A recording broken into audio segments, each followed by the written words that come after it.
Welcome to Rant on Reels. I'm Michael Fooch. And I'm Xavier Barnett. This week on the podcast, we take on the kid who would be king, Serenity, and I give Xavier some trivia questions that he won't be able to answer. I will most definitely be able to answer these How's it going, questions. Xavier? It's good. I'm living, loving life. How about yourself, Mr. Fooch? I'm good. It's been a good week. Kids are writing exams. Just a lot of marking, a lot of reading. Oh, okay. So, what about movies? How do you feel about the movies for this week? Oh, it's gonna be probably our worst podcast. I'm thinking. You might as well just turn us off right now. Okay. I'm just kidding. It's going to be a great podcast. So be sure to like this podcast and to subscribe to us on. You got to subscribe to us on Spotify, iTunes, and obviously YouTube. And Instagram. And you don't subscribe on Instagram. You just follow. Shows how much I Instagram. know about Instagram. Yeah. Did you post your favorite photo yet? No, I forgot. Oh. And Dave reminded me this afternoon to Reminded post a you photo. Twice. Sorry, everyone help me out. So this week I put a reminder in my phone for 7:00 on Friday to take a picture and post it. Thank God. We'll see if it We works. don't know what we're gonna do with you. Okay. Any thing going on in the movie world that we want to talk about? The Oscar noms dropped. Yeah, there are 8 nominations for Best Picture. We have Bohemian Rhapsody, Vice, Black Panther, The Favorite, A Star Is Born, Green Book, Black Klansman, and Roma. Yeah. How many have you seen? I've seen 1, 2, 3. I think I've only seen 3. Just which 3? I've seen Vice, Black Panther, and Black Klansman. You haven't seen Bohemian Rhapsody? Oh. Or Bohemian Rhapsody. Oh my goodness. Okay, so I've seen 4. 4 out of the 8. You didn't see Star Is Born? No, I haven't got a chance to see it yet. Or Green Well, Book. you call yourself a movie fan, and I have you on this podcast every week, and you've only seen 4 of the 8 nominations for Best Picture. Listen, I like what I want to watch, okay? You can't judge me for what is deemed Best Picture. It's all everybody's opinion. I agree. I'm not a big fan of the Oscar nominations, but being a cinephile, you should be watching them just to kind of be able to criticize them if you don't agree with them. Fair enough. If it's one I'll go see it first, and then I will.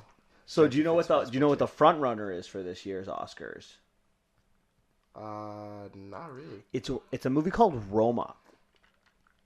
The Netflix movie? The Netflix movie. Wow. I think we talked about it a couple weeks ago on the podcast, and I was not a big fan for those of you who were listening.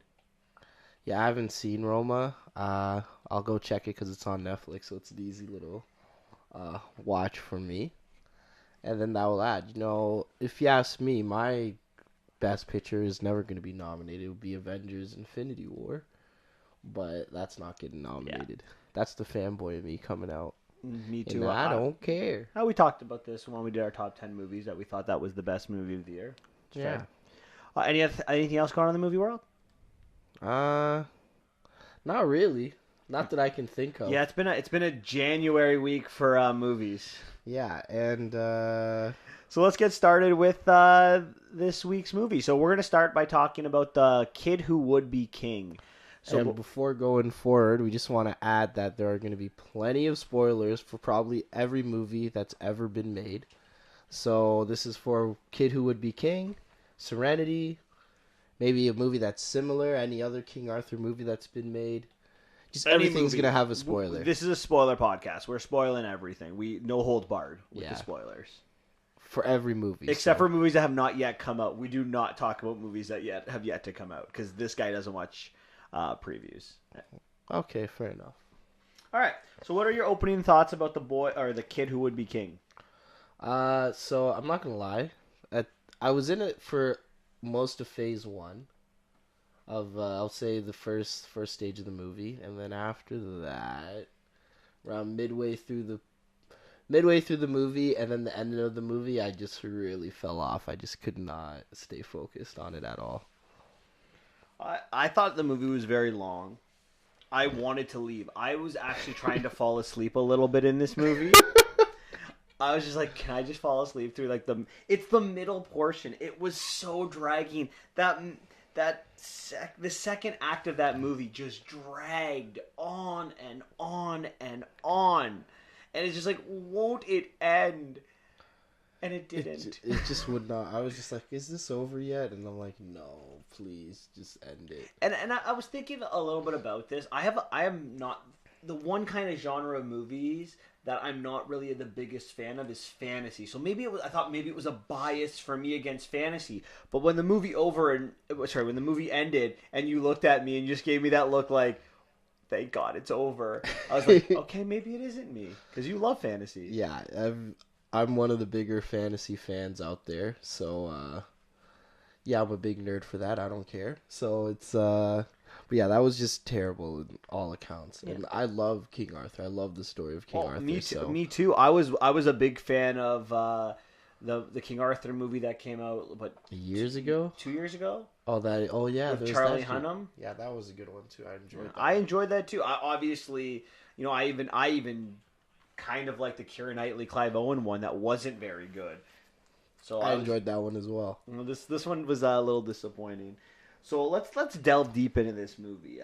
It kind of starts with a nice scroll and credit. The first 5 minutes, I was totally engaged. Yeah, which just tells us the story of Uthar Pendragon and his son Arthur and his half sister Morgana. So we get this idea that Arthur defeats Morgana, sends her to the underworld, but one day she will return when the world is in trouble and people are hollow. That was my first. Dun, dun. I feel like that was the first red flag, and this was not going to be a good movie. Well, why? I thought this was interesting. Well, it was interesting, but then, like, at this point, I was like, is this for children, or is this for adults, or... But a good movie is for everybody, especially a PG good movie, right? Because this is PG. This isn't a 14A movie. This is meant for everyone. So a good PG movie has to have elements for children and for adults. I feel that is true, but I feel like even if it's a PG, it doesn't make you question if it's supposed to who's it supposed to be for, right? That's true. To me, though, when I watch this and I hear that it's when people are hollow and she'll return when the world has gone to crap, I think, okay, well now I'm interested because I think it's the perfect segue to why you need King Arthur, right? Mm-hmm. And they do a good job in this opening scroll saying that, hey, England, Rome fell. There were a bunch of different groups that were all together fighting for control, different tribes all over, and then one guy comes to unite them, Arthur. So for me, as I'm looking, I'm like, I can see the parallels. This is why Arthur's story is not a story. In our first podcast, we talked about Robin Hood and how maybe Robin Hood kind of lost that message has been lost on our society today. Whereas Arthur's the opposite. Arthur's messages, they're still true in a lot of ways in our society. In fact, it would be good to take some messages from King Arthur. So when I saw this opening scroll and this idea that the world's in trouble, I'm like, okay, I can get on board with this because now you've made it relatable to our modern times. Because if you don't give us a message that's kind of similar to the Arthurian times, now we're like, what's the point? My problem will become is they bring this idea that the world's in trouble and we need an Arthur, but they don't go with it. They drop it right here at the beginning of the movie. It's, when we see Morgana, she's like, oh yes, the world's in trouble. But we never get this idea of the world getting back on track. And that's fair enough. And we're going to get to the ending, but we even see that in the ending. The kids are like, well, the world's still in trouble. And what do we do? Yeah. Don't worry about it. Don't worry about it. You'll figure it out later. But to me, like, that's why the premise is good. The execution of this premise they fail on every element of this premise. Yeah, I agree with that. And I meant like it was the first red flag in the one that with me knowing in hindsight what's about to come, that would be the first. I guess when you think about it. That's what I meant in that is very true. You are absolutely right about that. Mm-hmm. So after we get this kind of beginning scroll refresher in the Arthurian legend, we're updated, we're reminded for all of the newbies that are watching Arthur for the first time, we're updated. So now we meet Alexander and his mom, and we know that the dad is out of the picture. Yeah, no father. Yeah, and we kind of get this idea that he's smart but lazy, right? Yeah. He's kind of sleeping, doing his projects at the last second, but he knows things. Like he's Yeah, he knows things, but he kind of seems a little bit drained, like not a little hopeless. He kind of seems a little, little hollow. yeah. Pretty much like that. That's the kind of sense that I got from him. He's just talking like, yeah, mom, yeah, I know what you mean. Whatever, Yeah. So he takes his bus to school, and on the way, he gets this message from his buddy Betters, and Betters is in trouble, and he's being bullied by two bullies who we find out later our names are Lance and Kay. Lady K. And basically, Arthur comes over, and you need to stop. He's smaller than you, and you need to pick on someone your own size. And then they kind of drop him and push Alexander. And then Alexander jumps him. They get in this fight, and they have detention. And yeah, that scene, I was like, okay, so he's protecting his buddy. So we're seeing a little bit of his heroism there. Kind of remind me of that Captain America scene a little bit. Yeah. So nice to see the nice little Marvel influence. Always good to see. I also think when I see this is we get this leadership that he's starting to give, right? He's supposed to give all these speeches throughout, and he does. And this is kind of the first one that he gives. So it kind of is a good introduction to Alexander.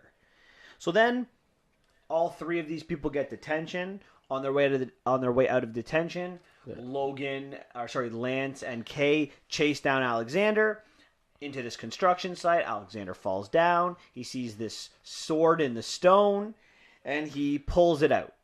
Yeah, he just pulls it out. That's it. He goes home. He calls his buddy Betters. Betters comes to his room. They talk about the sword. They write the inscription down. It's Arthur's sword. Arthur the story of Arthur means something to Alexander because when he was younger, his dad gave him this book and said, "To my once and future king, Alexander." Yeah. So he's like, what about if this is Excalibur? And then they laugh and they just kind of, shrug it off. And I thought that part was funny. I mean, it's cute. For the most part, I like the friendship between Betters and Alexander. It seemed pretty real. And then it kind of we'll see. We'll get back to that later, but yeah. So the next morning, we get to Stonehenge, and this naked boy walks from Stonehenge, and then kind of does some hand gestures to two people and makes his way to Alexander's school, and finds out that this full moon that he's waiting for is 4 days away. And that is the eclipse. Sorry, not the full moon. You are right. The eclipse is 4 days away. So that's the date Morgana will return. So he confronts Alexander with that very famous scene. Alexander Elliot, it was you who drew Excalibur from the stone. In a way that I could. You know who he reminded me, that actor, of? Who? David Tennant. Oh. Like in his delivery? I don't know. Maybe it's just me. Maybe he was influenced by him. Fair enough. Anyways, Alexander just walks away. And the scene just ends. Please don't talk to me. You're now a bigger loser than us, because the idea is Betters and Alexander are supposed to be like the two losers of the school. Yeah. And then this Merlin character comes in, and it's like, he seems to be a bigger loser, so we're just going to keep our head down and walk away. But it's just like the idea that Merlin confronts him. Alexander walks home-ish, and then Merlin just gave up looking for him a little bit. This is where I kind of start to tune out a little bit. Not completely, but I'm like, one of the things that I think I'm really going to detest about this movie is the notion of how time is portrayed in it. Yeah, the structure, the time. It's just not structured very good. Mm-hmm. To me, that scene doesn't end. Merlin needs to confront him right there. Instead, Alexander makes his way home and just goes to sleep. Mm-hmm. He thinks he's a wildcat. He thinks he's a little bit, cuckoo for Cocoa Puffs. Yeah. And obviously, I think he's reacting how any normal person would react. Some guy comes in and starts screaming about pulling a sword. but I get it. I truly do get. Talk like he's from Shakespeare. No, The Shakespearean time. and like I said, I understand that. But when I look at it, on the way home, you're telling me that you're not going to confront him. On a whim, he turns into an owl. Hey, look, I'm an owl now. See? Oh yeah, he turned into an owl in front of a bunch of kids. No one. Oh yeah, No one I guess paid that's attention true. to That it, was in right? that scene too. Right? Yeah. Well, they're all hollow and not paying attention. So that first night, Alexander wakes up. He hears some noise out front. He looks through the window. There's this demon, flaming demon of bones that comes into his house. He goes to look for his mother, and mother is not there. He grabs the sword. He kind of puts the sword and tries to go in this sword fight. After one hit, the sword flies away. Yeah, gets whipped. Just away, like knocked it's right out of nothing. his hand. Which makes sense, you know. He's a little boy. He can't control. 100% makes perfect sense. He's never grabbed a sword before. So this isn't the 800s where every boy at the age of like 5 would have had a sword in their hand. This is 2019 where nobody plays with swords. Yeah. So Merlin at the last second uses magic to destroy this demon, and basically says, "I can't normally come out at night. Here's my card. Meet me at this place tomorrow." Yeah. But once again, to me, wouldn't that make more sense that Merlin would know this is going to happen at night? Because otherwise, why would he be there? Mm-hmm. So why wouldn't he tell Alexander this on the way home, or confront him in his room that day? It just, the time doesn't make sense to me. Yeah, he kind of just seems like they used Merlin for when it'd be convenient for the plot and when it wouldn't be. It's funny because I was going to talk a little bit about that question later on, and that's how I see Merlin as well. Merlin is just there for convenience. When they need to push the plot forward, they bring in Merlin, and then Merlin disappears. Yeah. He's just there when they need him to be there. Yeah, he doesn't seem that powerful as a wizard, to be honest. Like, no. He seems kind of like an idiot a little bit. Yeah. I don't know, and childish. And again, I don't like this element because Merlin is kind of like, I would say, like the OG kind of like sorcerer. Yeah. One of the was King Arthur was before Tolkien, right? Tolkien's time, right? Tolkien's the 1930s. Oh, yeah. King Arthur's from the 800s. Yeah, I think he's earlier than the 800s. Yeah, okay. Way early. He's like the OG kind of sorcerer. I know, that's the whole point.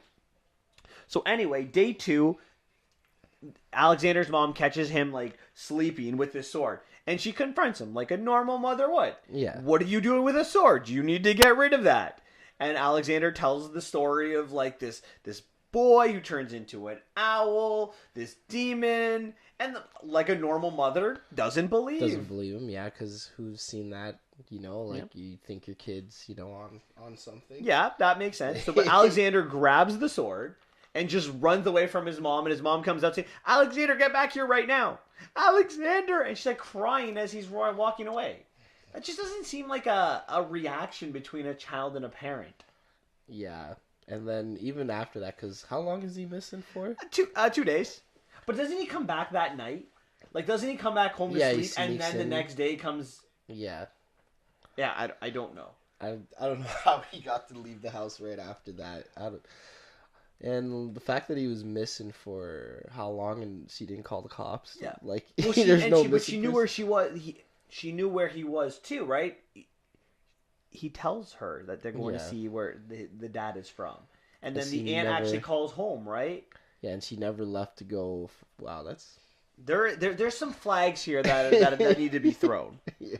So anyway, after he just leaves... He goes to the chicken store that Merlin is, because Merlin needs like 3 kind of ingredients. Yeah. Like some kind of like beetle peas, bones, something crushed bones, and then something else, and something. And they're all in the food. And I know you have something to say about this. Oh my god, this is what I was like. Okay, like this is getting super political now. So, I'm assuming the director's message for this was saying how we're eating poisoned food and how fast food's bad for you. Yeah, which it's not good for you, but I mean, yeah, we all know fast food's bad for us, but we just still do it. But again, pick your one kind of thing you want, like your one political message, and stick with that. Yeah, I feel like there's a too much going on Yeah, here. there's more. We'll get into we'll it. As we continue through get it.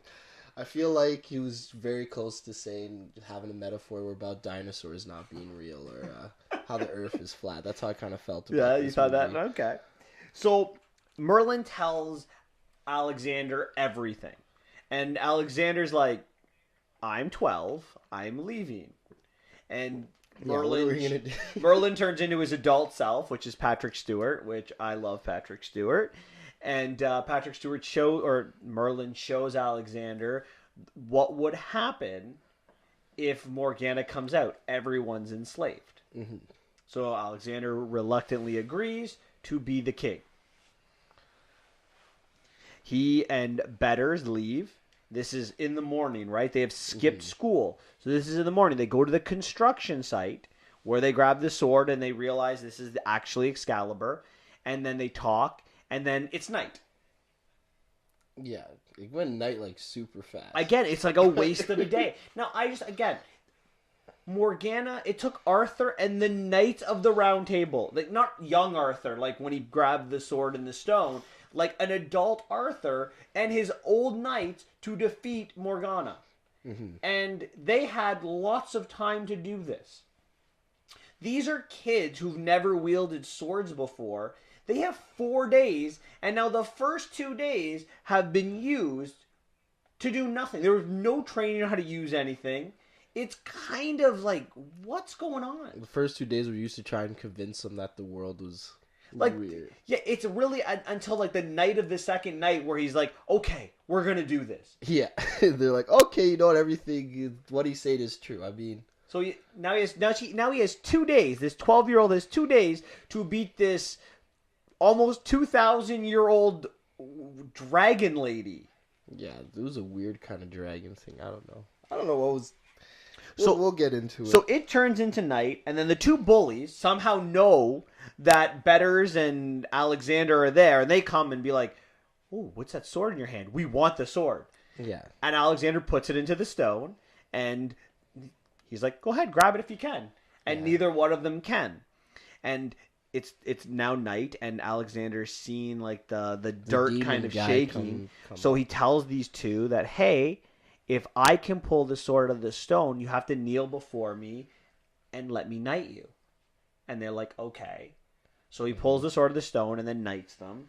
And then this demon appears, and now the four of them have to try to beat it. Yeah, and it's on a horseback. Yeah. But they run away from it, and then they go into the public, and all of these cars have... all the people have disappeared from them. So I have a little side question for you, because this is actually... I was about to nitpick, but... This isn't a nitpick. For me, I'm going to nitpick. I'm not going to lie. But... To me, this isn't a nitpick. This is the major story arc. Mm-hmm. If everyone disappears, how does everyone get enslaved? Yeah.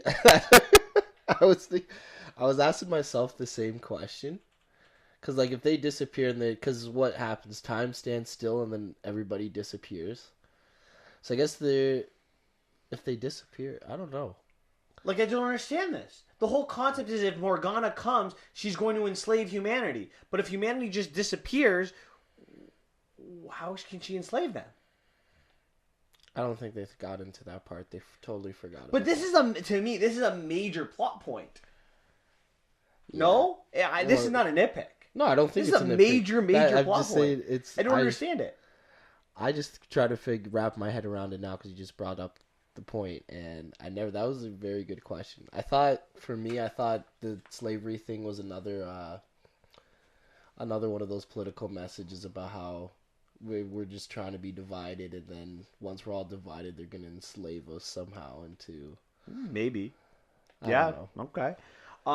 Either way, they run away from this demon on a horse, and they get into a car, and then they kind of... What? Like, run it over? Because it's just bones. So for me, I'm going to nitpick a bit here. So okay. Go ahead. Nitpick away. So they have a warrior who's thousands of years old, right? He's on a horseback. Okay. And when that kid appears, right? And he's holding the sword, that's when the movie should have ended. Because all four of those kids are dead, 100%. That was really what was supposed to happen. So for me, it's just... That's kind of when I started falling off too, because the realism, I was just like, how does this happen? Like, no way could this happen. I'm not off yet because even though I agree with you 100%, at least they ran away. They didn't try to. They didn't like try to fight him too much, right? Mm-hmm. Like it wasn't like they all they knocked him off the horse or anything like that. It was, I run away. I got into a car, and now you're protected a little bit, somewhat, because they probably never seen a car either. So understandable a little bit more. It gets worse, I think. That element becomes a lot worse. But I get where you're coming from, and I'm not as much off the horse as you are yet, or off the movie. But I'm getting there too. Yeah, that's when I was like, okay, yeah, this movie sucks. So after this demon dies, Lance grabs Alexander and be like, "You are coming back to my house and you are telling me everything." So they do. And they basically say that, "Hey, you're going to join our little quest to destroy Morgana." And Kay and, Lance, they say, "Why would we help you with that?" And he says, "Well, think of it like this. My dad is on Tintagel, where Arthur was born.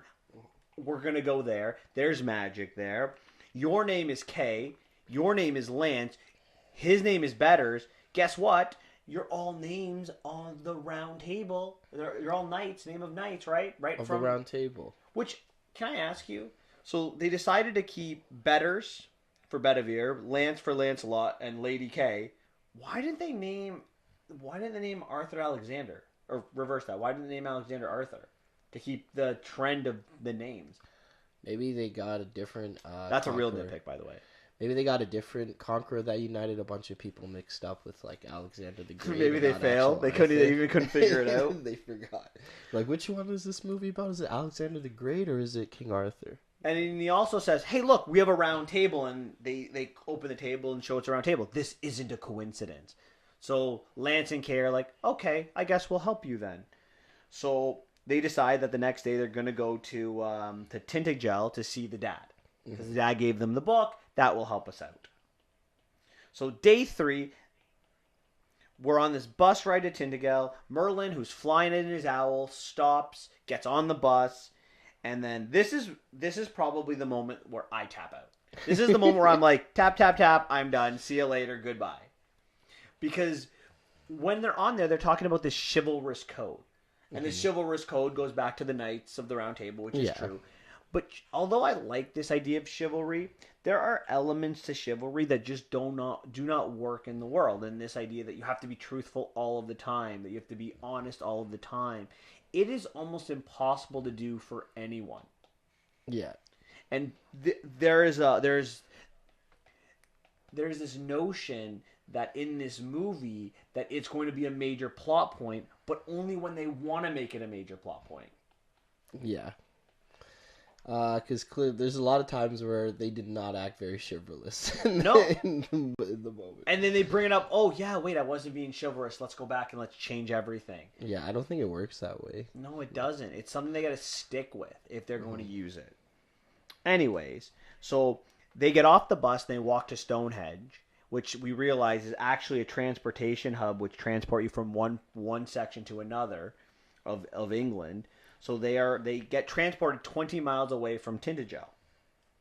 And I'm sorry if I'm saying this wrong. I honestly don't know how to pronounce it. I forget how it's called either. So on the way, they're getting trained how to use these swords. So this tree kind of helps them use swords in a certain way, and they're probably like 20 or 30 minutes of actual training? Yeah. If that. 20, 30 minutes of actual training. Because in the middle of this training, Morgana poisons some trees and makes them attack these kids. Yeah, I thought that was weird because I thought her powers only worked at the dark, and then all of a sudden it's during the day. Yeah.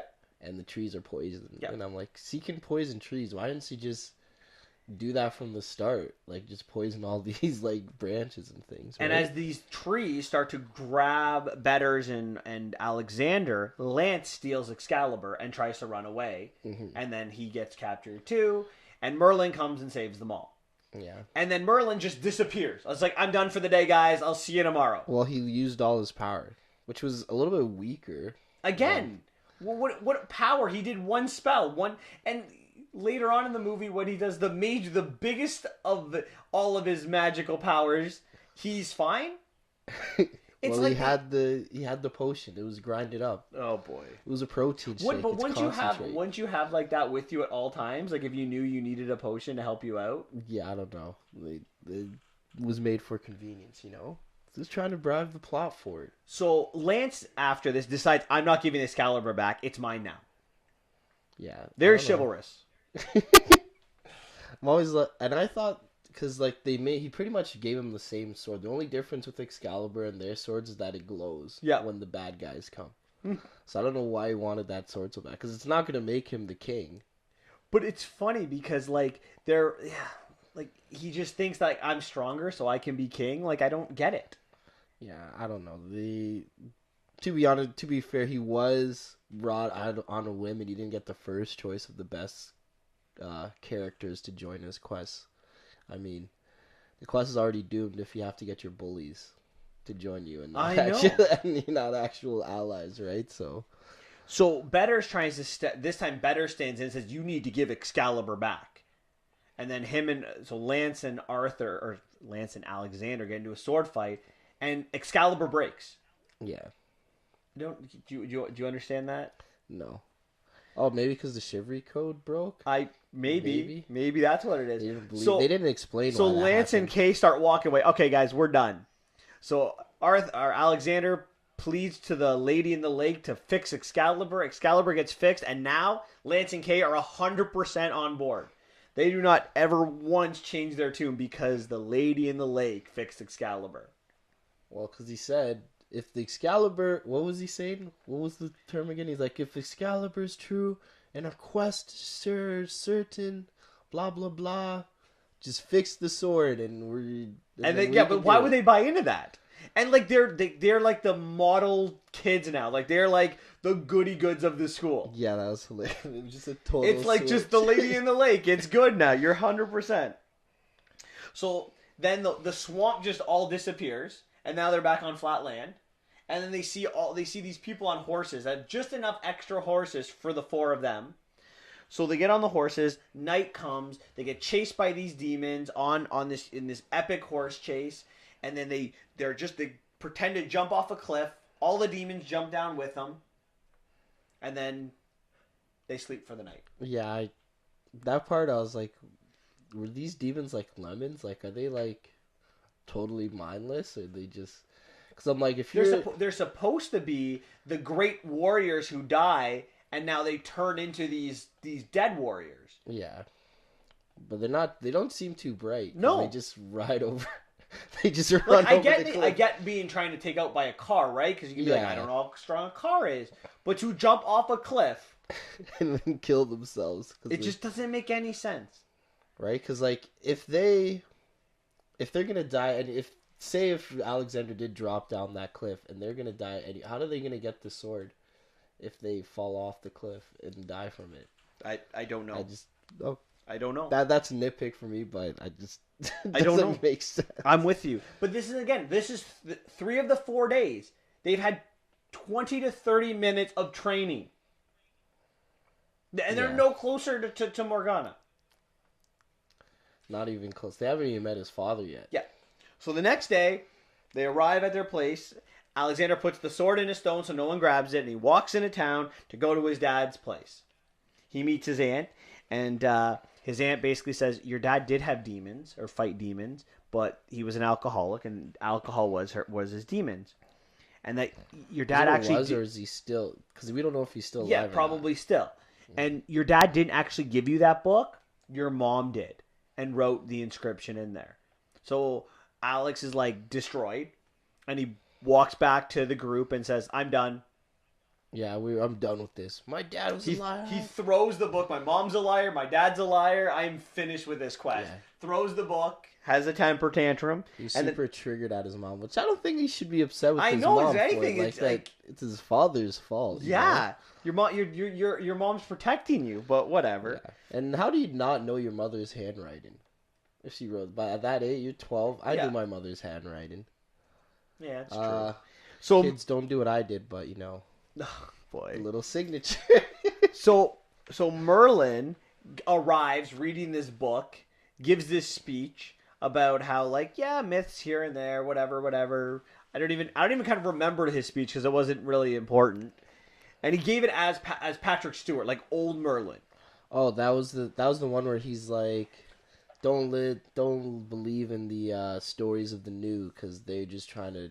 Oh yes, they're keep by you the down. rich. The rich are use the stories, but I don't understand how that relates. There's the second political message. Well, Second, fourth. But I don't understand how it plays into the script. What does the story of Arthur being changed because of rich and poor have anything to do with what just happened? Yeah, the story of Arthur is always the same, so I don't know what he was. Yeah. But he was I guess his thing was trying to say, like, don't look to other people for inspiration. Look to yourself and find your own path. Whatever. Which is, either way, the kid's like, yeah, but we don't even know where Morgana's castle is yet. And Merlin's like, it's right there. like, why don't you tell us that to begin with? Like, what was the whole point? And you wasted another day because all they do is they go now to the arcade. Betters has learned a magic spell that can duplicate things. They duplicate coins. They buy armor. They ride to this castle that Morgana is at, and then they go fight Morgana.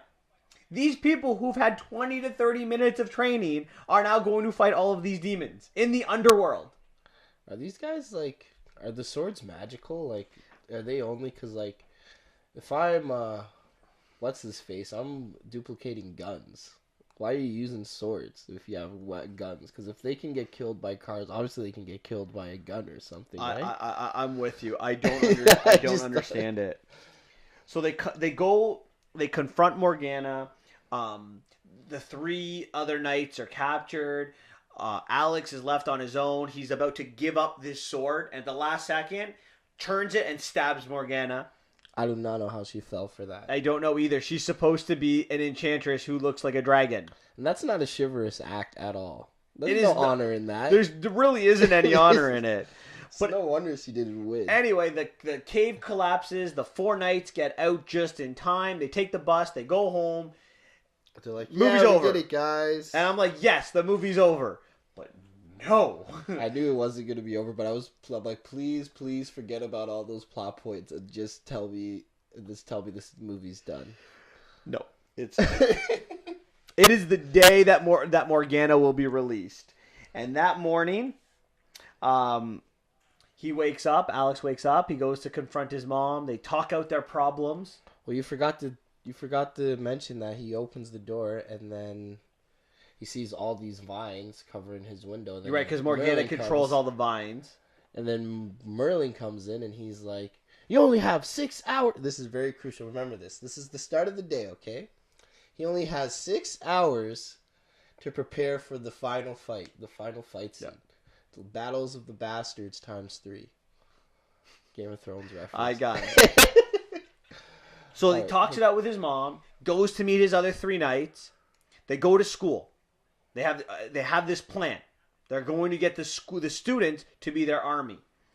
So Merlin does his thing to the principal. So the principal gathers all the students together. Arthur gives this great speech. And this is my least favorite scene in the movie. Because Arthur proves to everyone that this is all real by having Merlin turn into an owl right in front of them. Even though he already did that. Yes, but this is at least this is the whole school. Yeah. And then he says, "Who will fight with me?" And not one kid stepped up. And then Merlin whispers something to the principal, and the principal's like, "You get to do this instead of class." And all the kids are like, "Yes, I'm going to join you." It literally shows you these kids are hollow. Yeah, and I think they're much not put knights. That in just to be funny. Yeah, they didn't even think of it totally goes against the movie you're making. Yeah. That kids are so stupid and they're so not motivated and they're so apathetic that they will not do anything unless it means I don't have to go to school. Wait a minute, I don't have to go to school? Okay, let's go fight an army, or let's go train to fight an army. I mean, I'd still go to school if I had to fight demon thingies. Yeah, I might be like, guys, I'm out. I'll see you later. But anyways, at this point, they have 2 hours left. And he now needs to individually knight every student in the school. Which is at least, 700? 800? 1,000? 800. I'll say 1,000. Okay, 1,000 students have to be knighted. We'll be nice. We'll say 500. No, it's way more than 500. Even if it's way more, we'll just based on like the fact even 500. If you had to knight everyone, I think it would take almost 2 hours just to knight everyone. Yeah, just for the fun, just with 500, let alone 1,000. Yes. How many kids we saw? That's why I'm saying if we were being nice about it, it's still 500. And on top of that, they had preparations throughout the school, all these traps. They also had a little bit of training with their swords, like a crash course of 10 minutes of training. They had 10 minutes of training. I don't even know how they got all that. Oh, and then duplicating the armors and pieces and everything like that. Which 2 of them were doing. Yeah, only 2 people, 500 kids. Yep. Yeah, that's awesome. Yeah. And even that, the motion, how long is it? It's like 3 seconds. So even judging by the motion, they wouldn't have done. I know, it's crazy. Again, the time doesn't make any sense with this movie. So then we have our final fight sequence. The eclipse comes, and all the demons come to this school to take on Alexander and Excalibur. Mm-hmm. And there's a car sequence where they drive the cars against it to kill some of the demons. They, in the hallway, use the things that would split a pool in half and trip the knights or trip the demons, and then there's this thing in the gym where they use battering rams and then they attack them. Okay, and then there's some fighting, and then our Alexander says, "Okay, time to retreat." So they all retreat to the roof. All 500 to 1,000 kids. Yeah, 500 to 1,000. Even with 500 kids, that's way too many kids on that roof. In reality, there's probably 20 in the film. Yeah. So Morgana somehow shows up to the roof. Mm-hmm. And she turns into this big, huge dragon, and they tie her down with... What do they use to tie her down? Pool? These pails. Was it those pails? Yeah, pails. They use pails to wrap her around her, her skin to hold her down. They hold her down, and then Merlin That's a very weak dragon. Very weak. And then Merlin comes around and flies right, as an owl, flies right into her mouth. She blows fire at Merlin, and Merlin falls down. It's like, "I'm sorry, Alexander. I failed you." Wait, what? You're freaking Merlin. And you literally flew into her mouth. I couldn't get that. It was his battle tactic. It was to make the enemy think that they won by severely inflicting pain on you from the enemy, and then you just go back and hide and proceed to try and win. So he's about ready to die, but Alexander has created a concoction for Merlin, takes the concoction, he's fine, he does a quick little magic thing, Morgana's dead. Well, no, Alex jumps on the back of Morgana and chops her head off. Yeah. Or did he really need that tornado to chop her head off? She was dead anyway. She was already trapped by the kids. Yep. So then he gives up the sword, and as we kind of talked about, the world's still screwed. It's okay. We're not going to worry about that anymore. Even though that was the whole point of the story, it doesn't matter. How are we going to fix the world?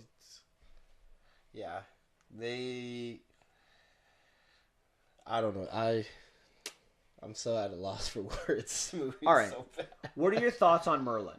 I want to start with there. What are your thoughts on the portrayal of Merlin in this movie? Terrible. Didn't seem like he had a clear plan. Just ran. Merlin's seen as this old, wise, you can count on him. He has at least a strategy, but he wants you to learn. This one's had no plan. No powers. Severely weak, and then when he wanted to be strong, he was strong, and that's pretty much that I can think of so far. I look at this to how I comment on Robin Hood. You just ruin good characters because you're like, well, we want to make this about the kids, so we're gonna take an all-powerful wizard, and even though he should be their strongest point, we're just gonna make him useless. And I think that's what they really do. He's in this movie to push plot points, but that's it. Mm-hmm. I think back to that scene where they're fighting these trees. He destroys all the trees. They're in the middle of nowhere that he brought him to, and then he just leaves them all to fend for themselves. Why would he do that? They were on a bus that was going to take them right there. Yeah. He made the bus would have been way quicker. He makes them leave to talk about the Chivalrous Code, and then he does some random training, and then he just leaves them there. It doesn't make Time any. for you guys to survive. You know, again, we kind of talked about this, but what was the point of this is a scary time in the world? There's no mention of it except for in the beginning of the movie and at the end of the movie. Yeah. It was a little bit during that time when they talk about Morgana, when Morgana was being introduced, like, the world is blah, blah, blah. That's it. It's like, this is my time. What's your point? Like, I don't know. I needed more. How did you feel? I felt like what really made this movie drag was the Morgana scenes. Where she was just talking in whispers and so slow. I was like, when is this scene done? Those are the scenes I could not, like, out of anything, the scenes I really, really disliked was probably every single Morgana scene. Yep. Agreed. Not the best villain. Yeah, for this movie. Not a great villain at all. She and this kind of goes to my next question. So, she is supposed to be this uber strong sorceress who fought Arthur to the brink. Yeah, and Arthur couldn't even kill her. There it is. Arthur couldn't kill her, had to imprison her in the underworld.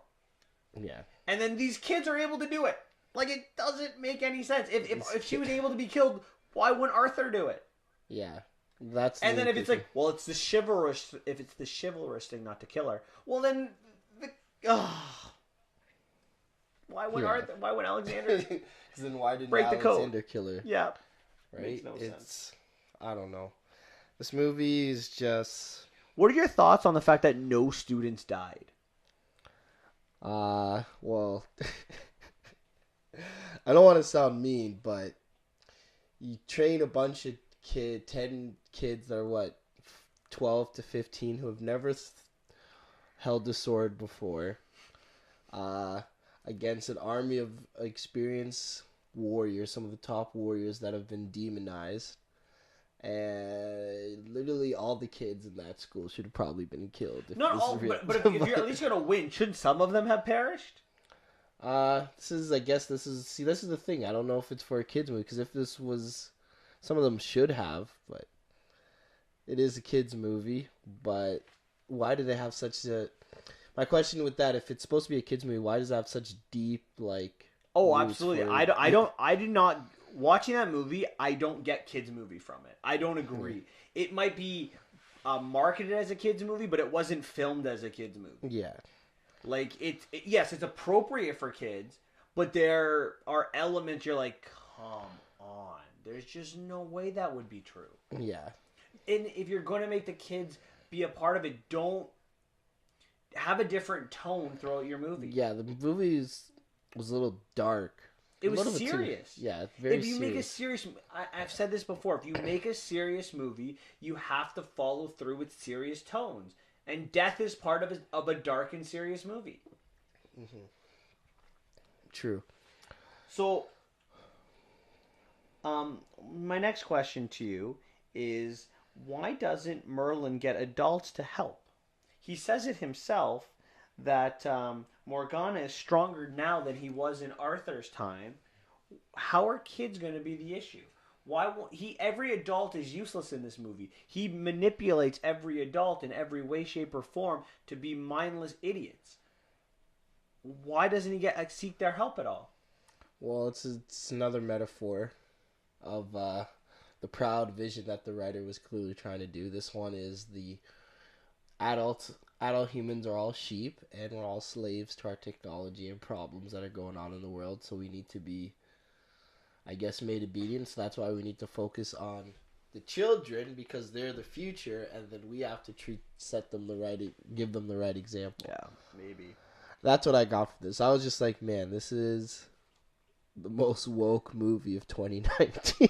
So this movie, Merlin keeps calling Arthur the king. You're the king. You can do whatever you want.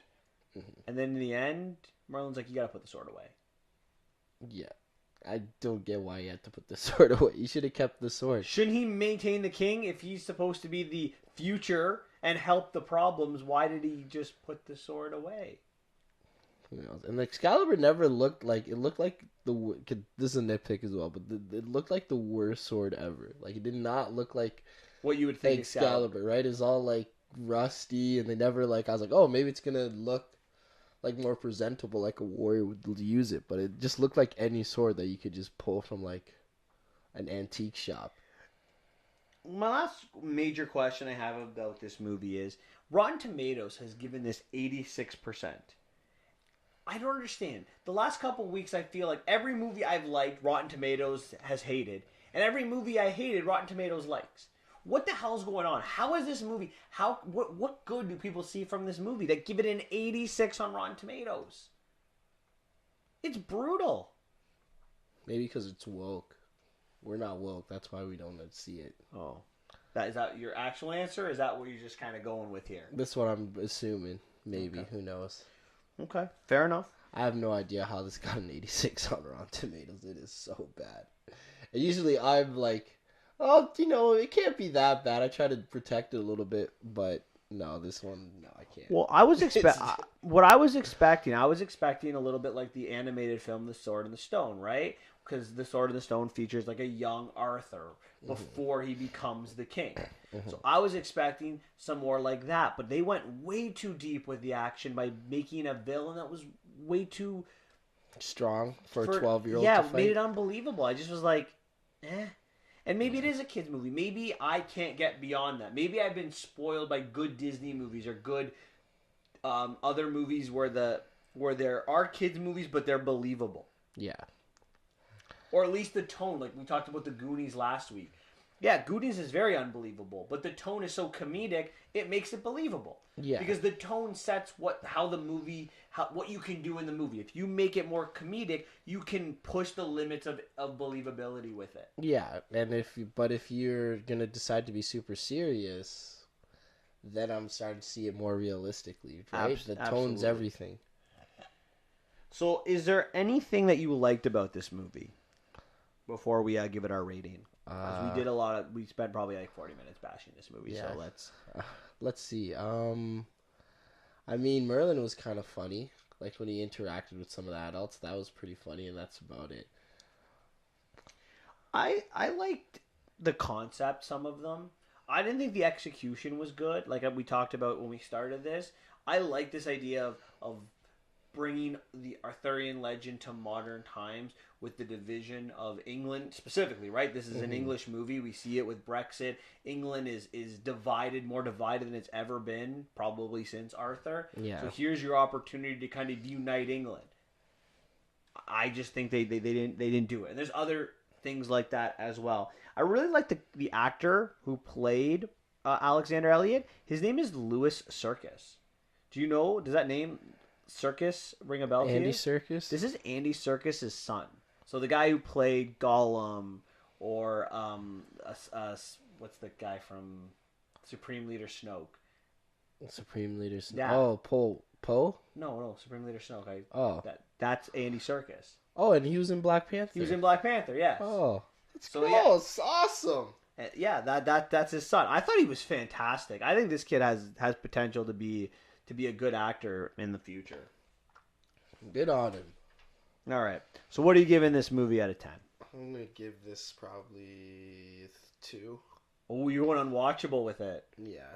I'll never watch this movie again. I'm going to give it a 3. And I'm going to give it a 3 for 2 reasons. The first, there was interesting concept. I did not... It became unwatchable in the end. But the first, 20 minutes of the movie, I was enjoying it. And I liked the kid who played Arthur. And the last reason, if I have to give another reason I just thought of on the spot, younger audiences might actually really might take something out of it. Maybe I've gotten beyond that in my age that I can't see what. So I'm going to give it a 3 for that reason, but I'm with you. I'll probably never watch this movie again. Woo! All right, well, that's it for The Kid Who Would Be King. Hopefully the next movie is going to be better, right? It has to be better. Well, we're going to talk about Serenity now, and I just want to tell you that I really like this movie. Josh Whedon is a great director, and Nathan Fillion, I mean, the Firefly series is one of the greatest movies or greatest television shows. What are you talking about? The movie Serenity. No, we're not talking about the sequel to Fireflies. We're talking about a different Serenity. Oh, you're talking about the one that came out in 2019? Yeah. Oh, then I only have 2 words for it. Serenity Now. Oh. Serenity Now! Oh, God. Yes, right, what are your opening thoughts on the movie Serenity with Matt McConaughey and Anne Hathaway, not the one with Nathan Fillion? This is a movie. It is a movie. And it's really weird. This message of this movie, I just went right over my head. I keep trying to think, what... I don't even know if there is a message. There's been times where I looked up a message of a looked up what people thought of a message of a movie. But this one, I don't feel like there is a message. Or it's funny. So on one of the movie sites that I use, they try to explain the ending. So I'm like, okay, you know what? Maybe I missed something. And then I read the ending of the movie, and it explained, and it's exactly what I thought it was. It still doesn't make any sense. I walked out of that theater with one question. What did I just watch? I don't get what I watched. I don't get the purpose. I don't get anything of what was on that screen for 2 bloody hours. I think we were supposed to feel for the... We'll get into it, but I think we were supposed to feel for the character, for the boy. But maybe? Did you feel for the boy? No, because we never seen him. You don't see him talk or anything. You just hear the situation. Haroon asked me what this movie was about. And do you know how I answered him? What? I have no idea. It's about a son that wants to kill his stepdad. That's what I thought the movie was about. Yeah. Am I missing something? No, that's exactly what the movie is about. I'm also trying to figure out the genre of this movie because I was initially thinking it might be a psychological thriller. Were you getting that when you were watching it? Yeah, I was getting that feel. That's what the trailer had a vibe like that too, right? I'm like, ooh, interesting, because everybody knows everybody's business. I'm like, oh, what's gonna get Dizzy kill someone, and then maybe he's paranoid that he didn't get away with it and stuff like that. Watching the movie, I thought they were really going for a film noir though. Initially, I'm like, oh, psychological thriller. They're playing with our minds. They're gonna screw with us, and then I'm like, it's very film noir. There's this. You remember the scene where Anne Hathaway in the rain walks up to the boat and she's got the 1930s or 40s hat on and the jacket covering everything, and she kind of walks into the light. That's very film noir. Yeah, that is. And it comes right into his office, which is on the boat. Mm-hmm. And then they have that discussion. Oh, I need some help, Mr. Detective. Can you help me? And he even had a cigarette. Wasn't he had a cigarette? He did. 100% had a cigarette. It was very film noir. That scene is right out of a film noir movie. Mm-hmm. So I was really trying to... I was getting these elements. And then when I was watching it, I was trying to figure out what it was trying to do. Because immediately in this movie, we're getting this idea that Matt McConaughey's character, Baker Dill, he has this connection with his son, who's not around. It's he can read his son's thoughts. Mm-hmm. So I'm like, maybe this is a little bit like The Matrix, where his son has programmed him into this world, and then as the movie went on, programmed the mom and the dad into the world too. Mm-hmm. But then I'm like, maybe it's Shutter Island, where he's crazy. See, I was like, maybe this is like Shutter Island, where the guy's just going insane, or a Black Mirror, where he's just am I in a game or not? Or, starting to think that. Or I thought maybe this was one of, the whole thing was a video game the whole time. And I was hoping it wasn't going that route, because if it went that route, I'm like, this cannot end well if it keeps going this route. Versus the more, like I said, I feel like it should have ended where he was actually crazy. I think this was all in his mind the whole time. And then, so when the movie ended, that's where I kind of figured this movie was. I feel like they were trying to make a Christopher Nolan movie. I feel like this is this is Interstellar. This is Inception. That's what they were trying to do. Oh, man.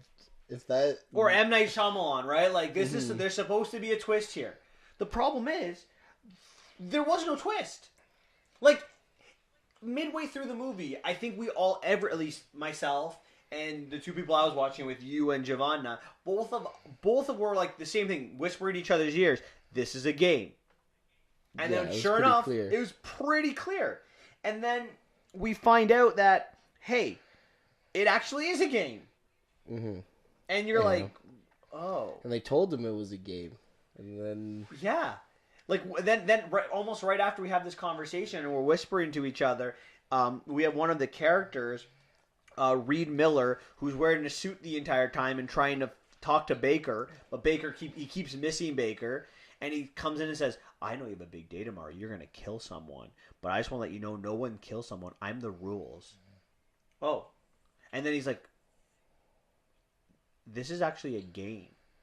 And then there are side quests and there are rules.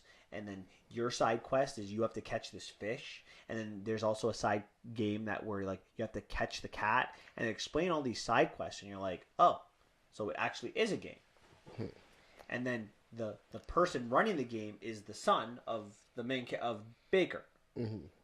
And we find out that Baker, his ex-wife, is now in an abusive relationship with a guy named Frank, and the ex-wife has now offered to pay Baker $10 million to kill Frank at sea. Yeah, I don't know where this wife has $10 million. Because he's supposed to be connected and rich. Mm-hmm. But I don't understand, like... Well, I'll explain what I don't understand in a second. Mm-hmm. So anyways, he decides he's going to do it. But the problem is, everyone in the town knows that he's going to kill this person, and they're all saying, don't do it, just find your fish. Mm-hmm. And then Baker's like, okay, well now I know this is a game, and no one else knows that no one else knows that it is a game, so I'm just going to break all the rules. And then he decides to kill, and he does actually kill Frank. And at the same time, his son Patrick in the real world kills his stepdad To defend his mother. to defend his mom. Second degree murder, but he's found not guilty and put in mom's custody. But this is what I don't understand. What's the point of the movie? What was the point of the game? I think the point of the movie is abusive relationships are bad. But okay, but we don't actually see the abusive relationship. Well, we do see it. It was represented in the game. Where? When he took, Anne Hathaway got naked and he started hitting her with the belt. They kept talking about it. Yeah, no, and I agree with you because I thought that too. But later on in the movie, where I thought they were going to give this twist, I thought that Anne Hathaway was going to become the villain, or Karen was going to become the villain. Because remember when his hand breaks, she grabs his hand and says, "Strangle me." Mm-hmm.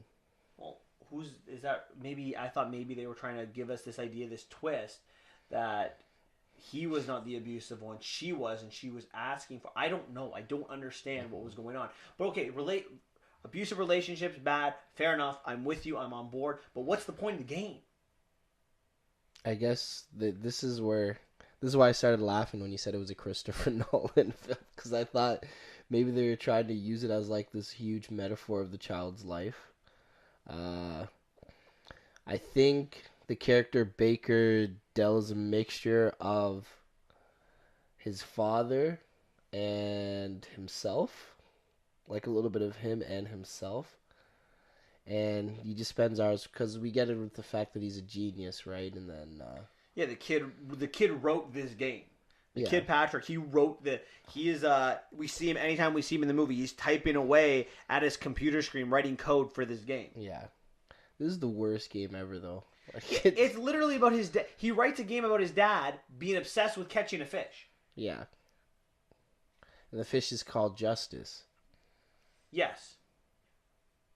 And then Justice kills Frank. Mm-hmm. Why?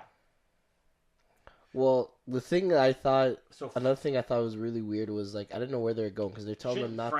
Shouldn't Frank have caught Justice? Oh, to catch Justice. Oh, nice metaphor. No, Justice Frank. came for Frank. Justice, yeah, okay. Okay, fair enough. I guess. Yeah, he named the fish Justice, and then they kept saying, "Don't do it, catch your fish," but the fish was justice, and justice was coming for Frank. It doesn't make any sense to me. It's Christopher Nolan, bro. Classic Christopher No, Nolan. Christopher These Nolan guys movies are make trash. Christopher Nolan movies make sense. They make you think, and you might need to watch them once or twice, but they make sense. There's messages there. They're brilliance. This movie makes no sense. And again, so he's a computer character created by Patrick. And a computer character must do what the programmer says he must do. Yeah, unless there's a virus or it's coded to be that way. But he makes his own decisions in this movie. Yeah, which I That didn't means get. that's AI. That's artificial intelligence. Yeah, and if he's making artificial intelligence at that age, he's probably should be working But for MIT. But it's not actually artificial intelligence, because this is what I don't understand, right? Is he's writing his father to kill Frank, but then he's writing all the other characters in this island of Plymouth to tell him not to kill Frank. And the rules, the guy who plays the rules is like, you can't do this. The rules say you can't. But isn't the creator the rules? Isn't Patrick the rules? Now, I will say this. I am not technologically advanced. So maybe if someone who's computer savvy would explain this to me, maybe I would understand it more. But I like to think I'm pretty knowledgeable on movies. Like, I can put a script together or a plot together or a message together as I watch the movie. I have no idea what I watched. Yeah. I don't either. I was still trying to figure out, I'm like, oh, what's this one big mystery? And then it never really explained clearly what the mystery was. And I went back and I read about it. I'm like, okay, maybe I missed something. So I went on some sites, tried to explain the ending to me, and I'm like, that's exactly what I know. Well, but you didn't tell me, you didn't explain it to me. Like, you didn't explain the questions I have. I have so many questions. You just explained to me what I saw, and I know what I saw because I watched it.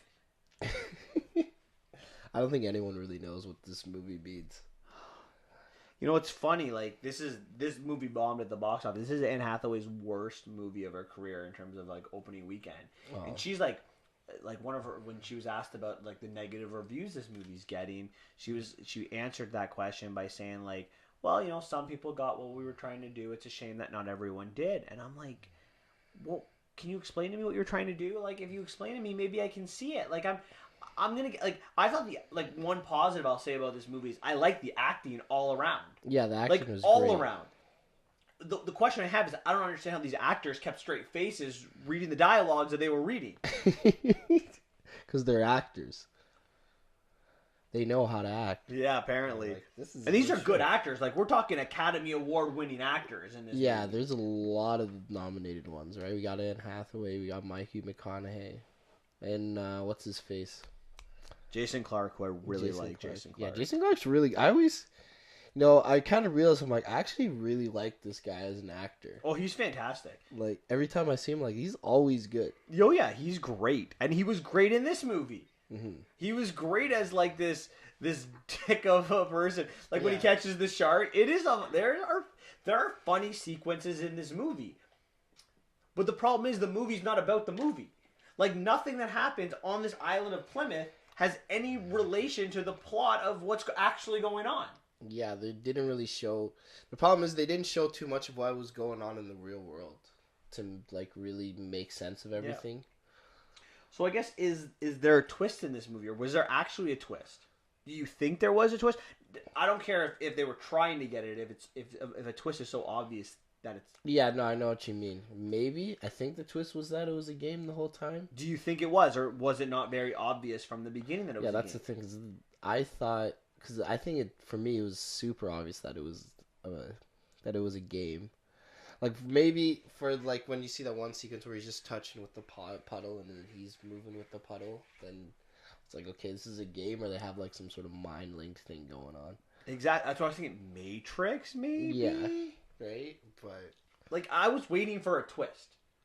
Yeah, and there was no twist. But there wasn't, because the twist that they were going with doesn't make sense, because, again, this is probably the 8th time I've said it, and I apologize for saying it again, and I promise this will be the last time, but it doesn't make sense that the fact that Baker kills Frank in this fictional world, this game, has any relationship, or anything that happens in this game has any relationship on the real world.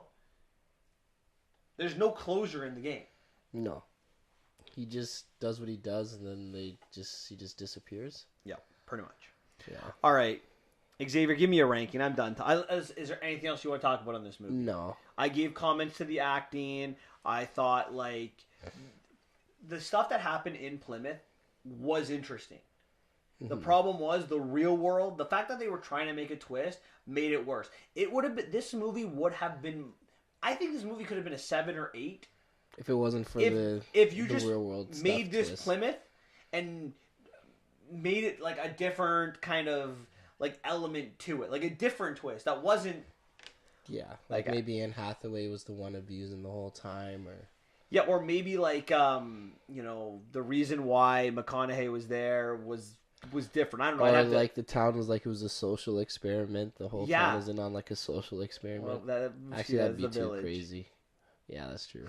I don't know, but something along those lines, like where the Plymouth story actually makes sense. Yeah. Or maybe you make it like a Black Mirror where his consciousness was thrown into this world. Mm-hmm. I don't know. Whatever. All right, what's your rating? I'm going to give this 4 out of 10. That's generous. I'm going to go 3. The acting was not good enough to save me from a movie that I don't understand. If you ask me to explain a movie and I can't explain it you can give me 20 sentences, I still can't explain it. I can't give you a high mark. 3 out of 10 for me. Fair enough. All right. On to our last bit. We're done with the movies. We are on to some trivia. So last month, to end the year, or I guess not the end of the year because we ended it with the worst movies of the year, but Xavier gave me some trivia on Marvel. And they weren't very good questions, but I did fairly well. So I said this time I'm going to... questions were great. I don't care what you say. They were either really easy or not possible to answer. Those are not good questions. Listen, I'm not the teacher here. I don't make questions for a living, okay? All right, okay. Well, I got some questions for you, and be sure that even if you know the answer, give the audience some time to think. So maybe talk it out a little bit. All right. So I chose to do as a theme. I have 20 questions, and my theme are movie quotes. So I'm going to give you a quote of a movie, and you are going to tell me the movie it is from. So if it is from a sequel, you need to give me the sequel number. Okay. Okay? Does that make sense? Fair enough. Okay. So that means there's something with the sequel number. All right. So my first quote for you. All right. How do I want to... Okay. All right. Okay, let's do it. So the first quote, and again, feel free to play at home. We can stay up late, swapping manly stories. And in the morning, I'm making waffles. Okay, so we can stay up late. I'm making waffles. And remember, if you need a hint, I'll help you out with some hints too, because I started off with a nice easy one for you. I'm making waffles. The green, I'm getting the green. Yeah, there's some green vibes in this. I'm seeing a little donkey. Is it Shrek? It is Shrek. What's up? I'm the world's greatest. I'm getting from our producer. I'm getting this idea that I should imitate voices, but I cannot imitate voices. It will literally just sound like me. All right, but I will try. That's a long one. Miss Stamper, Colonel Willie Sharp, United States Air Force, ma'am, requesting permission to shake the hand of the daughter of the bravest man I've ever met. Where is this from? Oh, is this it? Is this a stumper? Hold on, I gotta keep score here. Let me grab a piece of paper. Is this a movie? This is a movie. Okay, I know. I've heard this line before. I'm trying to remember where I heard it. You think it out and tell me when you need a hint. Okay, it's the Colonel. Colonel, what's his name again? Willie Sharp, United States Air Force, ma'am, requesting permission to shake the hand of the daughter of the bravest man I've ever met. One of the last lines of the movie, if that helps. The bravest man I've ever met. The daughter of the bravest man I ever met. You know, I bet you there are people that are screaming at that you're waiting and you can't even think of it. Do you need a hint? Yeah, give me a hint. The hint I am going to give you is it is a one-word movie starring many major actors and actresses. Do you know it over there, producers? Is it MASH? I've never felt this much power between my legs before. No, I'm not getting It doesn't take place on, well, half of the movie doesn't take place on Earth. It is one of my top 10 movies of all time. On Earth? Guardians of the Galaxy? It is not Guardians of the Galaxy. This is wrong. The answer is Armageddon. Armageddon. Oh. All right. I'll give you an easy one. You ever dance with the devil in the pale moonlight? Oh, you should. The look on your face right now. Never danced the devil in the pale moonlight. Yes, I have. Oh my god, I know this. You should know this one. Hey, quiet in the peanut gallery back there. Put those hands down. Sorry, we have some. Our producers are trying to give the answer. That didn't even give me a good answer, anyways, because I still didn't get it. Let's say, give me a hint. You would like a hint. It counts as a no. Then you get this wrong if you get this hint, because this is really easy. Okay. It is a superhero movie. Batman: The Dark Knight. It is not Batman: The Dark Knight. Number one, there's no movie called Batman: The Dark Knight. The Dark Knight. No, it is not The Dark Knight. What? It is Michael Keaton's Batman. This is what the Joker would tell people before he killed them. Before the Joker shot Batman's parents, he would always say, "Did you ever dance with the devil in the pale moonlight?" I was meant to be an easy one. Listen. All right. We need iconic quotes here. Okay, I'll give you an iconic quote. Okay. That is wait. First of all, that is that is such an iconic quote. Okay, more my age group, please. All right, fine. Here's the one. There is no spoon. Just remember, there is no spoon. What movie is this? Oh my, really? This is another iconic quote. Our producers have it. Yeah, they got Google. I don't. No, they're not Googling it. There is no spoon. There's no spoon. 1999 movie.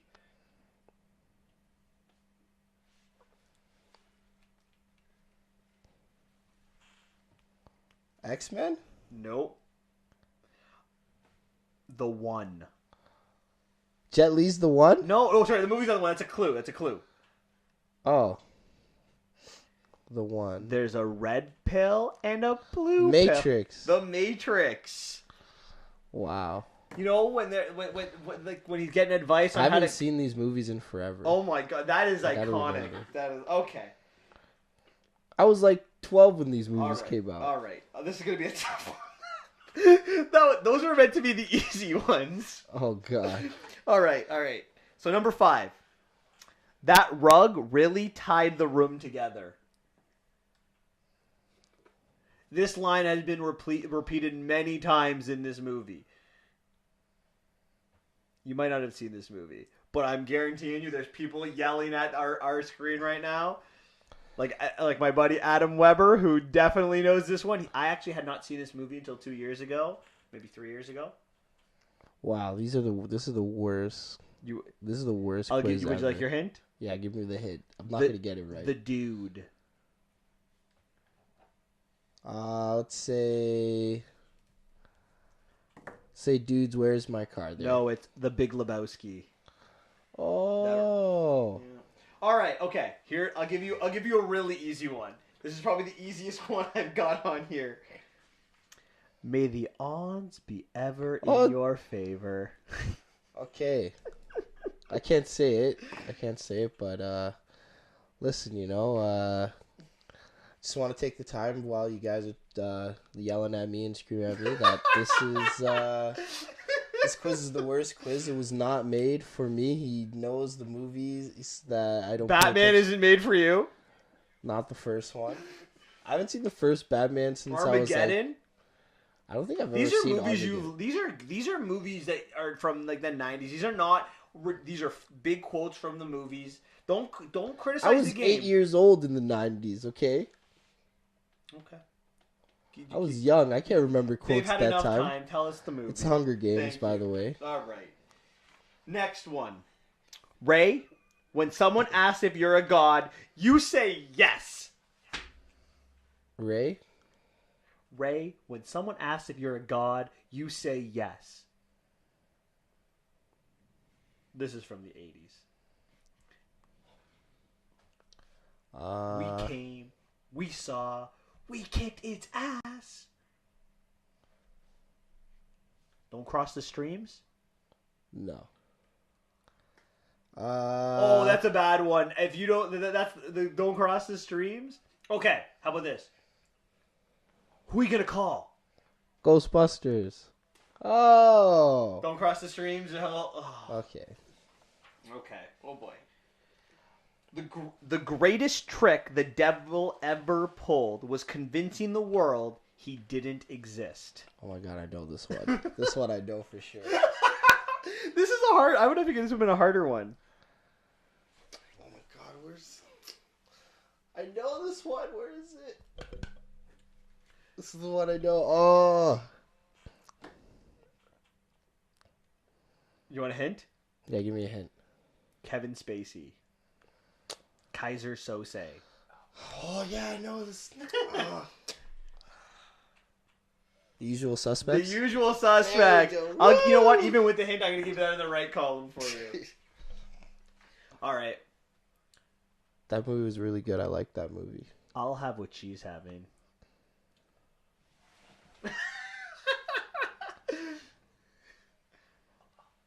Meg Ryan says this line to Billy Crystal. No, sorry, Meg Ryan doesn't say the line. I apologize. She does not. It's the lady says the line about Meg Ryan's giving a fake orgasm.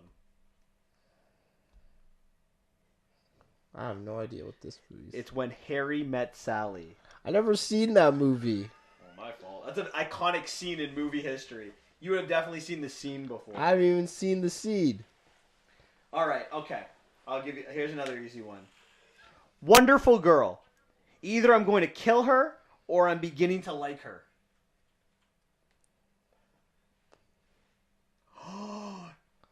Dave does not know the answer to this question, and when he finds out, he is going to kick himself. Wonderful girl. James Bond. Wonderful girl. I'm going to kill her or I'm beginning to like her. James Bond. I will set up the stage for you for this quote. So they had 2 or 3 people have rescued her. They had fallen into a trash compactor, and she's giving orders to them. Do you know it yet? Oh my god. It's Star Wars? It is Star Wars. Han Solo says this about Princess Leia. Dave, are you going to kick yourself? Yeah, he's nodding yes. Wow. Xavier, was that a hard one? That one was hard. That's a Star Wars question. All right. We will be perfect in every aspect of the game. You drop a pass, you run a mile. You miss a blocking assignment, you run a mile. I want to say... There's 2 ones I want to think. There's 2. I'm thinking... And they both could be wrong. Give me a hint first. What are your 2 think, and I'll tell you if you're right. Okay, I was thinking either Remember the Titans or Radio. Which of those 2 are you thinking? If you had to guess one of those 2, which one would you be thinking? I'd say Remember the Titans. You are correct. It is Remember the Titans. Then erase that wrong right now. No, I give it to you. You're 4. That was the 11th question. The wrong was for Star Wars. All right. This is a tough one. Okay. I just know that every man I kill, the farther away from home I feel.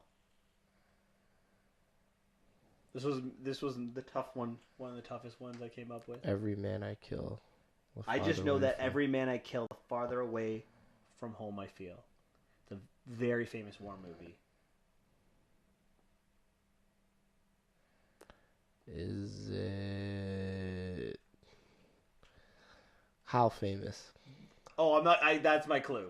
Is it Saving Private Ryan? It is Saving Private Ryan. I will give you the check, even though I pretty much gave it away to you. Mm-hmm.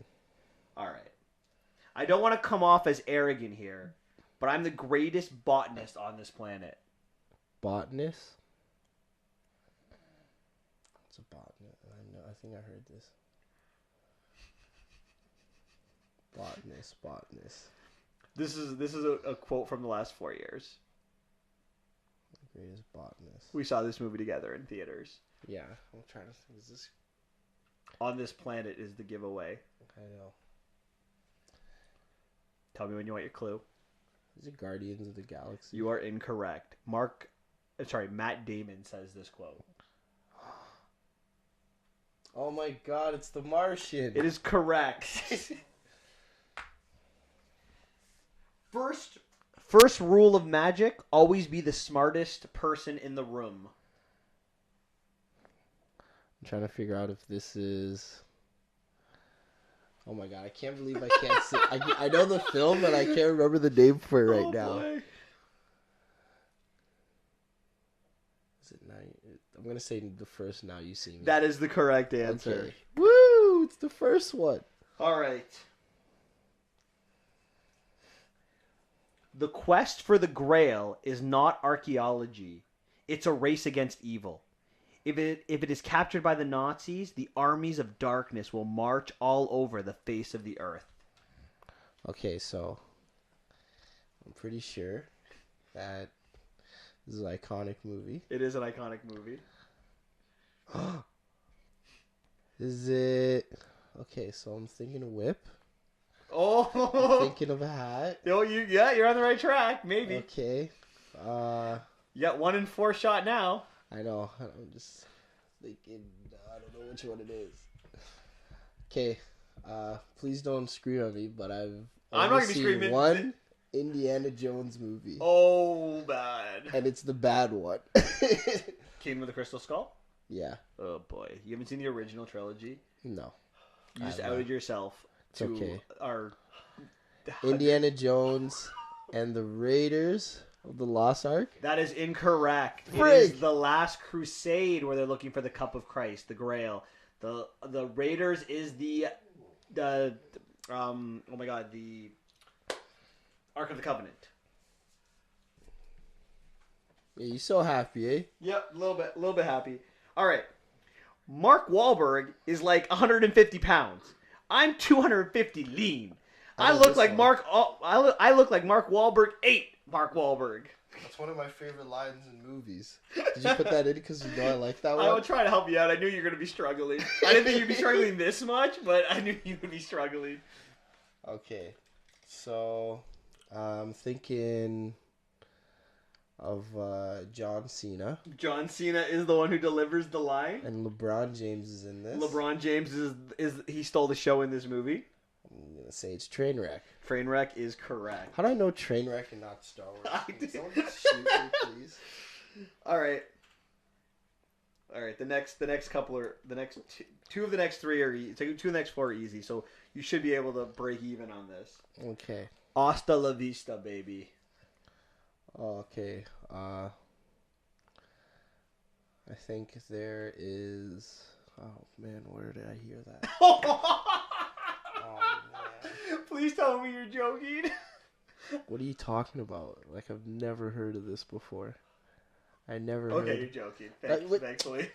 Yeah, why did you... Okay, it's Terminator 2. Thank you. Thank you. Hey, look, you didn't get Star Wars. You get no benefit of the doubt anymore. I know, I wanted to keep it going. A boy's best friend is his mother. Also from this movie, we all go a little mad sometimes. I know this movie. We all go a little mad sometimes. A boy's best friend is his mother. I know this line. Nope. Okay. I want a hint. Alfred Hitchcock.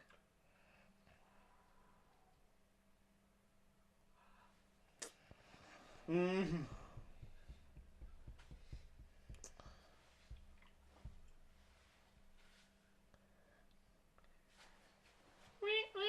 I don't know. That's Is it The Shining? no. That's definitely not Alfred Hitchcock. It's Psycho. Oh, I never seen Psycho. I have nipples, Greg. Can you milk me? What? Where's that from? That's a funny line, though. I know it's from a great movie. There's 3 of them. I have no Robert De idea. Niro gives the line.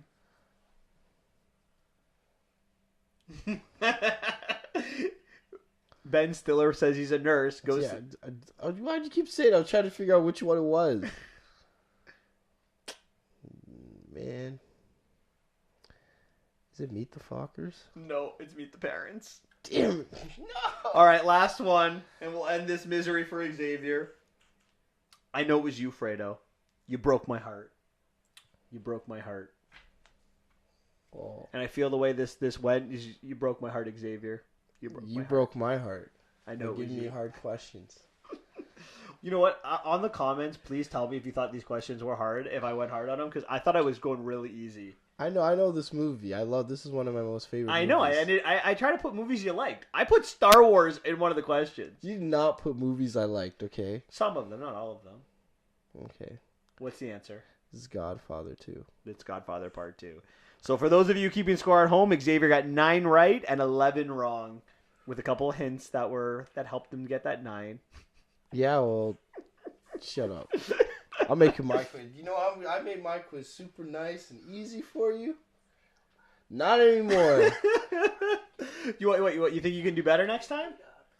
Yeah, no, we're gonna do you, and I'm gonna do quotes for movies that you haven't watched, and we'll see how that goes. As long as the quotes are fair, I'm okay with that. Okay. Did you think any of these quotes were unfair for their movies? Yeah, Which because one? I didn't get them. Okay. Anyways, that's it for us this week. Join us next week. We'll be talking about Miss Bala. And to commemorate the Super Bowl, we are gonna give you our top 10 football movies of all time. Yay! Where can they find us? They can find us on Instagram. They can find us on YouTube. They can find us on Spotify. They can find us on YouTube, Instagram, Yep. iTunes, the whole work. Be sure to like us and subscribe. And say the comments and talk about how bad I am at these quotes. Yeah, why don't you have that one?